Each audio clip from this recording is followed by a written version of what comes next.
Batuan sedimen.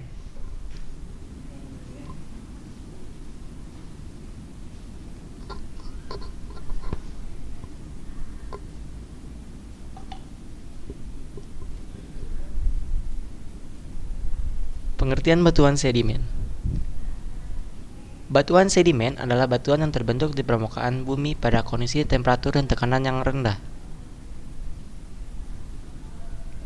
Batuan ini berasal dari bahan batuan yang lebih dahulu terbentuk, batuan beku, metamorf, atau sedimen, yang kemudian mengalami proses pelapukan. Ciri khas batuan sedimen adalah pelapisannya, membentuk lapisan-lapisan sehingga batuan sedimen disebut juga batuan berlapis. Proses terbentuknya.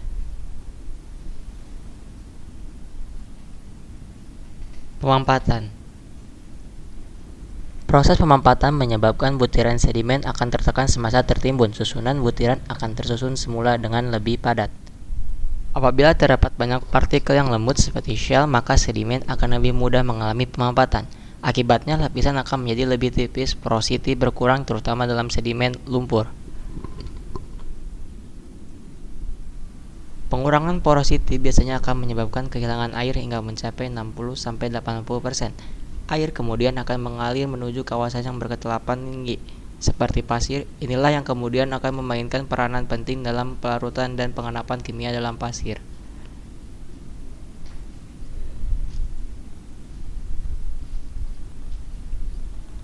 Barulah setelah tersusun semula, pemampatan yang terus-terusan akan menyebabkan butiran bersentuhan satu sama lainnya, sehingga tempat sentuhan tersebut mengalami tekanan yang tinggi dan perubahan fisikal pun berlaku, seperti proses larutan tekanan atau pressure solution. Kemudian silika yang terlarut akan masuk ke dalam rongga antara butiran dan mulai membentuk simen. 2. Penyimenan.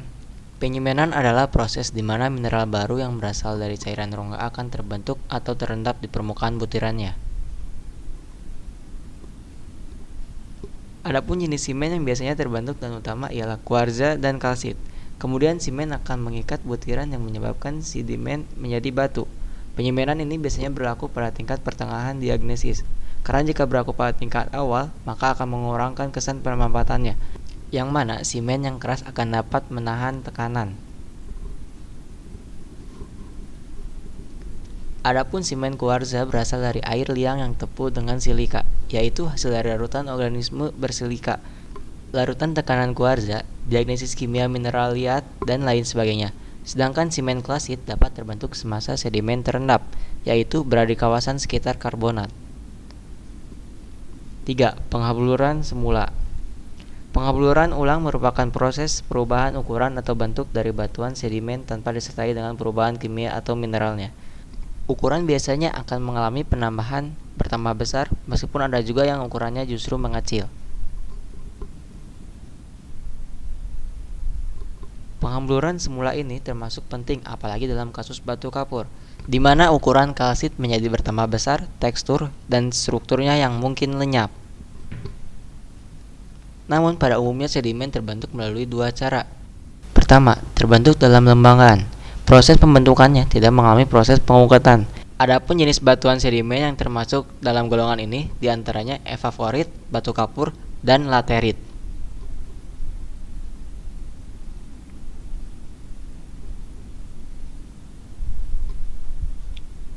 Dua, terbentuknya tidak dalam lembangan. Proses pembentukannya mengalami proses pengangkutan, yang mana angkutan tersebut membawa sedimen ke lembangan pengenapan yang baru. Adapun jenis batuan sedimen yang termasuk dalam golongan ini diantaranya konglomerat dan vulkanokslastik. Klasifikasi. 1. Genesa atau pembentukannya. Klasik atau mekanik. Terbentuk karena proses mekanik sehingga tidak merubah susunan kimia batuan awalnya. Kimia. Terbentuk dari adanya reaksi kimia batuan dengan air. Air melarutkan butiran-butiran batuan sebelumnya, seperti yang terjadi di daerah karst atau kapur. Organik. Terbentuk dari akumulasi bahan organik atau makhluk hidup baik itu hewan maupun tumbuhan. 2. Tenaga pengangkutnya. Akuatik. diangkut oleh media air baik di darat maupun laut.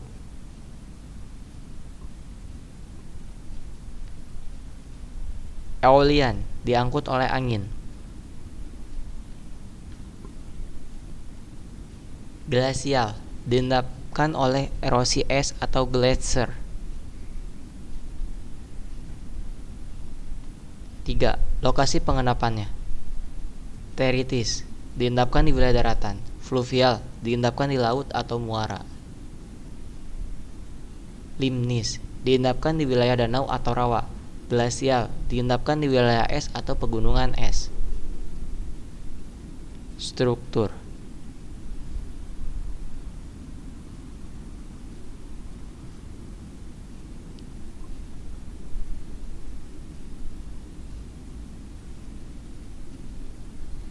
Positional structure. Terbentuk akibat pengikisan dan merupakan ciri dari endapan turbidit. Struktur ini berada di bawah permukaan dan memanjang sampai bentuk segitiga dengan bagian yang membuat ke arah hulu dan mempunyai panjang mulai dari beberapa milimeter hingga mencapai puluhan sentimeter. Struktur ini bisa menunjukkan arah arus purba atau paleocurrent. 2. Groove case, berbentuk pegunungan memanjang pada permukaan lapisan berkisar dari beberapa milimeter hingga beberapa sentimeter.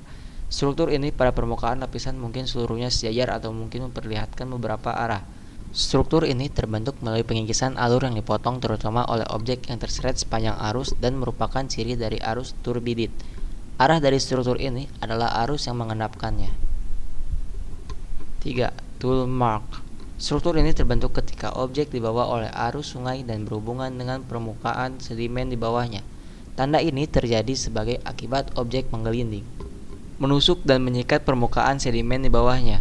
Objek yang membuat tanda ini biasanya berupa mudclash, fragmen binatang, dan rombakan tumbuhan.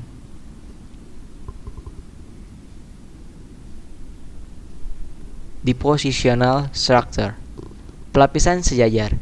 Bila bidang pelapisannya saling sejajar dengan ketebalan lapisan lebih dari 1 cm. Perlapisan ini terbentuk akibat adanya perubahan dalam butiran sedimen, warna, maupun susunan mineraloginya. Laminasi. Perlapisan sejajar yang ketebalannya kurang dari 1 cm.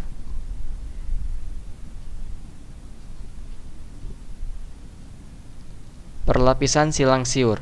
Perlapisan atau laminasi yang membentuk sudut terhadap bidang lapisan yang berada di atasnya atau di bawahnya dan dipisahkan oleh bidang erosi. Struktur ini terbentuk akibat intensitas arus yang berubah-ubah.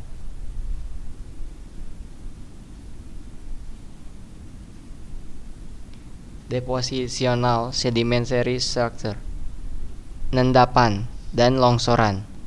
Pada daerah yang miring, bergeraknya massa dapat merubah bagian dalam. Struktur yang sering terjadi karena ini adalah groove fault, sandstone dike, and sand volcano. Relatif jarang dijumpai. Mudah ditentukan oleh memotong silangnya dengan lapisan sekitar dan diisi pasir. Disc and pillar structure. Terdiri dari laminasi cekung ke atas dengan lebar beberapa sentimeter, dipisahkan oleh zona tanpa struktur. Load structure. Dibentuk melalui tenggelamnya lapisan ke lapisan lainnya. Deformant bedding, lapisan sejajar. Perlapisan silang siur dan laminasi silang siur yang dihasilkan selama pengendapan. Nodul, sering disebut konkresi, terbentuk setelah pengendapan. Biogenic sedimentary structure. Bioturbation. Bioturbasi adalah salah satu proses pelapukan tanah dan sedimen secara biologi di dasar laut. Trace fosil. Trace fosil adalah suatu struktur berupa track, trail, burrow, tube, boring yang terawetkan sebagai fosil organisme. Tekstur. 1. Klastika. Batuan sedimen yang terbentuk dari pengendapan kembali detritus atau pecahan batuan asal yang berupa batuan metamorf, batuan beku, atau batuan sedimen itu sendiri. 2. Non-klastika. Batuan sedimen yang terbentuk dari proses kimiawi, seperti batu halit yang berasal dari hasil evaporasi dan batuan rijang sebagai proses kimiawi. Namun, apabila batuannya sudah sangat kompak dan apabila telah terjadi kristalsasi atau pengkristalan kembali, maka batuan sedimen ini memiliki tekstur kristalin. Batuan sedimen yang mempunyai tekstur kristalin ini pada umumnya terjadi pada jenis batu gamping dan juga batuan sedimen yang kaya silika yang sangat kompak dan juga keras. Warna. Pada umumnya, batuan sedimen berwarna terang atau cerah putih, kuning, atau abu-abu terang.